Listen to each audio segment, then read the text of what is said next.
As a responsible person with growing concerns for your privacy and personal liberty, you want to know where we're headed and what you can do about it. We ask the experts what you need to do to take prudent and responsible action to safeguard your family's wealth and well-being, and what basic first steps will help you to be aware and prepared. ReluctantPreppers.com. Welcome back, Reluctant Preppers. We're delighted to have a returning guest, Ann Barnhardt, founder of former Barnhardt Capital Management, outspoken activist who's been called a firebrand for the truth and for virtue in our world, is here with us today to talk with us about whether or not the hallmarks of our age signify that we are on the verge of collapse. Welcome to Reluctant Preppers, Ann. Oh, thank you so much for having me. And right off the top, let me apologize to the audience. I'm fighting bronchitis, and I have a bit of a cough, and my voice sounds kind of deep and raspy and funny, and I'm sure I'll be coughing throughout the interview. But I feel like $1 million, and I'm happy to be here with you, so let's get to it. Well, we're certainly glad to have you here, and what I'd like with your help is for us to be able to walk through a rational examination of what would be the characteristics, just like any scientist would do. You say these are the measurable, quantifiable things that you would expect to see if certain facts were present. And we try to avoid sensationalism. We try to avoid running away with conspiracy theories on this channel because our listeners as a whole are reasonable, responsible people who are struggling very much they're swimming against the tide and against the currents of our popular media to try to become aware, to try to educate themselves, to try to prepare themselves so that they can be making responsible actions to help keep their families safe in every way. And if we look at our world today, we've had various guests on here who have sounded the alarm, saying a major collapse is coming. And sometimes that collapse has been focused primarily on the financial area and also about people's potential for breakdown of society if things like the supply chain and food supply, water supply get disrupted by a financial collapse. But I would like, with your help, if we could take a more systematic walkthrough of the characteristics and the attributes we would expect to see on a society, a global society on the verge of collapse. And if we could look at it from several different lenses, if we could look at it economically, militarily, politically, and then talking about constitutionality and adherence of the rule of law around that, morally and spiritually. So if that sounds like a course that we can examine together, we're ready. Certainly. And let me start by saying I'm 100% with you. The damage that has been done by what I'll call the quote-unquote conspiracy theorist milieu. I mean, in terms of me personally, I have certain keywords built into my email system that if I receive an email that contains any of these keywords that I've identified over the years, anything to do with 9/11 trutherism, anything to do with Planet X, and just crazy contrails, any of that crazy, ridiculous stuff, it's automatically deleted. I have absolutely no interest in even seeing the insane rantings of these conspiracy theorist loons that are out there who have so discredited people like me, people like you, people like also Carl Denninger, who's been doing yeoman's work just trying to desperately communicate to people something is terribly, terribly wrong here. And if we don't fix this, and if we don't pull our heads out of our respective you-know-wheres, we are going to suffer a total civilizational collapse. I'm absolutely with you. And I hope that people identify me as being not a loon conspiracy theorist, but rather a person who is dealing exclusively with these issues of objective reality and looking at these unsustainable paradigms, looking at how our culture is collapsing and saying, this has never happened before. We have to sound the alarm on this. One of the things that I like to reference, because a lot of times people say to me, well, Ann, you've been screaming and yelling about all this stuff now for years. And it's absolutely true. I've been screaming about this. I started screaming really loud when Obama usurped, because then, I mean, obviously the United States has been overthrown. There's going to be massive global consequences to this. And then all of the economic stuff, the massive money printing and so forth. But what I remind people is they say, well, we're still going. Where's this civilizational collapse that you've been talking about? People were calling Winston Churchill a conspiracy theorist, warmonger, et cetera, as he was constantly trying to warn the world about Hitler and the Third Reich, until literally the day that the tanks rolled into Poland. I believe it was September 1st, 1939. So up until September 1st, 1939, Winston Churchill every day was being called a conspiracy theorist, loon, et cetera, et cetera. Why are you constantly browbeating Herr Hitler, so on and so forth. And there was actually tremendous sympathy for the Germans and for the Third Reich, even in England, all through the 30s. There was a tremendous pro-Nazi contingent there. And so nobody believed him, and he was insane until the tanks rolled into Poland. I don't know when these tanks are going to roll into Poland. What's happening now is so utterly unprecedented that there's no way anyone can say, well, it's going to all come apart on this and such a day. The Dow is going to collapse and lose 5,000 points on this and such a date. Look, if anybody is trying to attach dates to any of this and saying, I know exactly how the future is going to unfold, the person is almost certainly a charlatan and should be disregarded immediately. If they're not a charlatan, they're just stupid. So I'm absolutely with you 100% on that. And again, as I've already alluded to, this situation that we are in globally, there is no precedent for this. There is no analog for this. The world has never been interconnected the way that it is today. Previously in history, for example, when the Roman Empire fell, okay, first of all, information travels at the speed of either a man walking or a horse. That's how fast information travels. When the Roman Empire collapsed, it was a long, slow, grinding collapse. Many people didn't even perceive a real significant change. Some people did, but most people out in rural areas, being subsistence farmers and so on and so forth, not much in their life changed. Over the course of their, 40, 50, 60, 70-year lifespan within this multi-century, quote-unquote, collapse of the Roman Empire. That's not what this is going to be. This is information travels instantaneously. The entire world is interconnected. Up until now, there's always been somewhere to go, somewhere to flee to if a given situation in a given geographical area gets bad, people could move away from it and get completely and totally away from it. You cannot do that now. You cannot hide anywhere on the planet. This also feeds into the financial system and the events that I've been warning about, wherein they're now moving to eliminate cash altogether. There's a move in the United States. They're talking. I was actually in a train station the other day, and what was up on the TVs was CNN, and CNN was just blasting this propaganda about eliminating $100 bills. They are clearly right now moving to eliminate cash. The same is going on in Europe. They've already said they are going to eliminate the 500 euro note, and they also want to eliminate the 100 euro note. They are moving to eliminate cash. They want to get it so that you cannot be anywhere on this planet and do business. make any sort of financial transaction, do anything without being in this electronic monetary system. And monitoring system. And monitoring system, monetary and monitoring, well said. And so, again, this is completely unprecedented.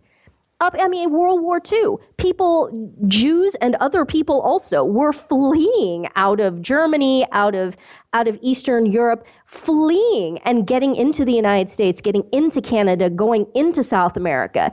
Up until now, people have been able to basically disappear if they find themselves under an extremely hostile regime.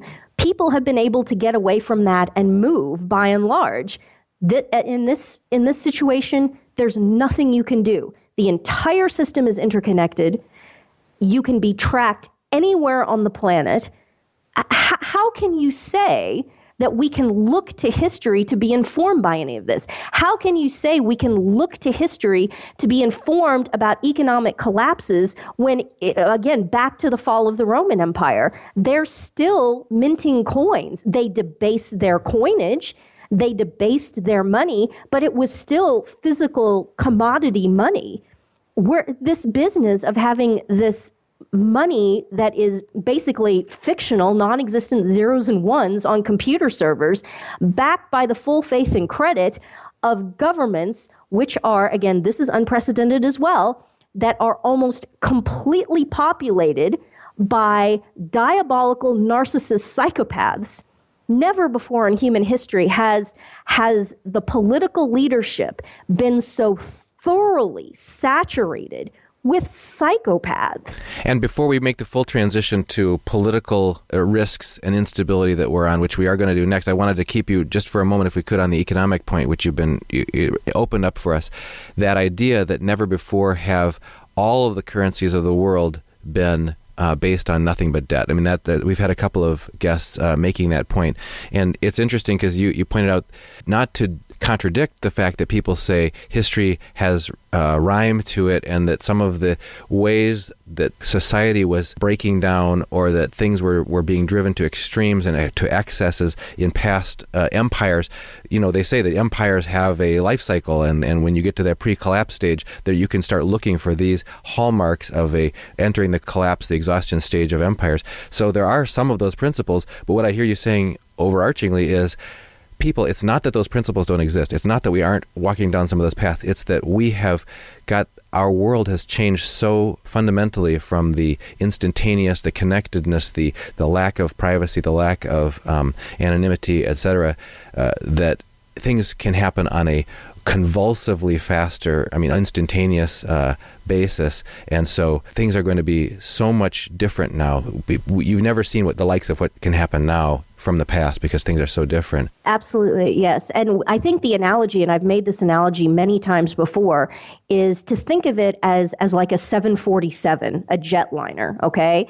So yes, we have this massive economy and this massive technology, and what that is the analog of is a heavy 747 at altitude, at 36,000 feet, at full cruising speed, 550 miles an hour.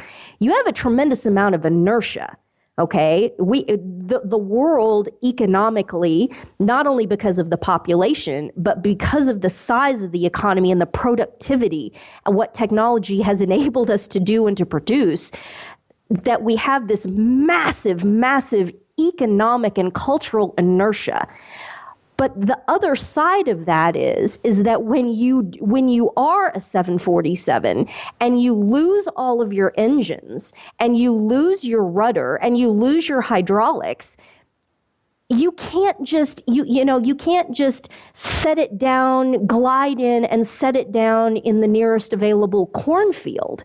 If you have something that's that big and has that much inertia, when you lose all of the engines and you lose your hydraulics, it's going to crash and probably everybody is going to die. Now, I'm not saying that everybody on planet Earth is going to die, but I am saying that, again, within the last 150 years, basically, the fact that nobody produces their own food or even knows how to produce their own food, if we are completely dependent upon shipping food across massive distances, which, let's face it, requires petroleum. Okay, what happens if the petroleum gets cut off?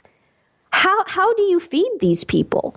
How do you purify water? Nobody knows how to purify water. Nobody knows how to provide any of the absolutely fundamental essentials for maintaining human life. Our houses are not built such that we can build fires and boil water. We don't have the ability to do that. You can't build a fire inside of your house. Where would you do that? I mean, you could go on and on. We are so incapable of providing the basics of survival for ourselves. It's so precarious. It's awesome as long as it's working. As long as the 747 is fully functional, it is one of the most breathtaking achievements of breathtaking human technological achievements. The thought that you can take off in an airplane in Chicago and fly nonstop to Tokyo over the North Pole, or something that's incredible. That's absolutely incredible.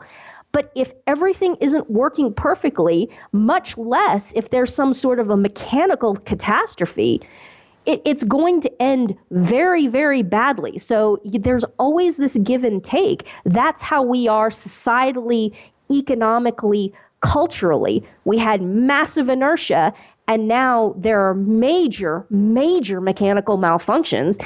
And going back to the issue of economics, okay, you want to see one of the most glaring signposts economically that something is terribly wrong and we are heading towards an economic catastrophe. Negative interest rates. Negative interest rates. The outlying, if you have negative interest rates, if the bank is confiscating a portion of your demand deposits every month in order to keep your money in the bank, what that does is it disincentivizes banking and it incentivizes holding money in what is amusingly referred to as the Bank of Serta, like the Serta mattress company, meaning, hiding it in your mattress or in, a mayonnaise jar.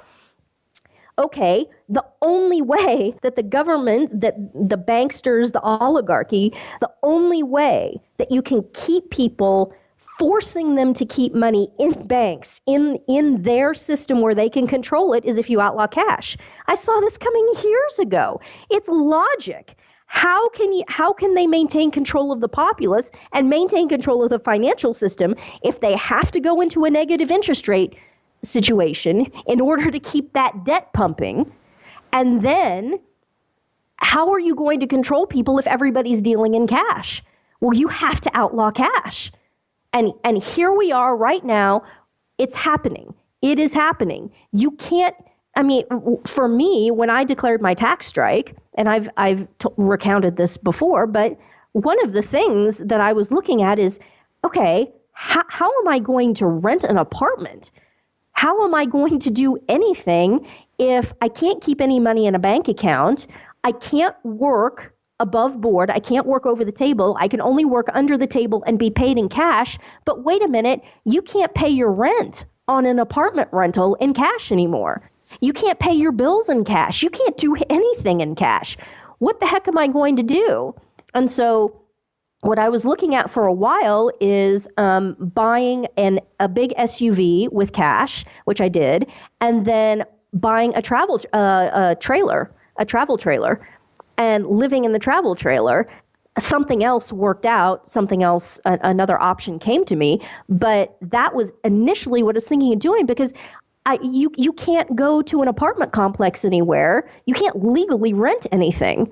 They ping your social security number immediately. And of course, my credit is utterly destroyed because I have IRS tax liens. And I had 2 foreclosures because I couldn't submit a tax return. And so Wells Fargo foreclosed on me, not because I had ever missed a payment, ever, or even been late. They foreclosed on me because I couldn't submit a tax return for compliance. okay, if you're foreclosed upon, you're foreclosed upon. That destroys your credit. It's, again, through this economic, incestuous, everything connected. You cannot survive. You cannot live.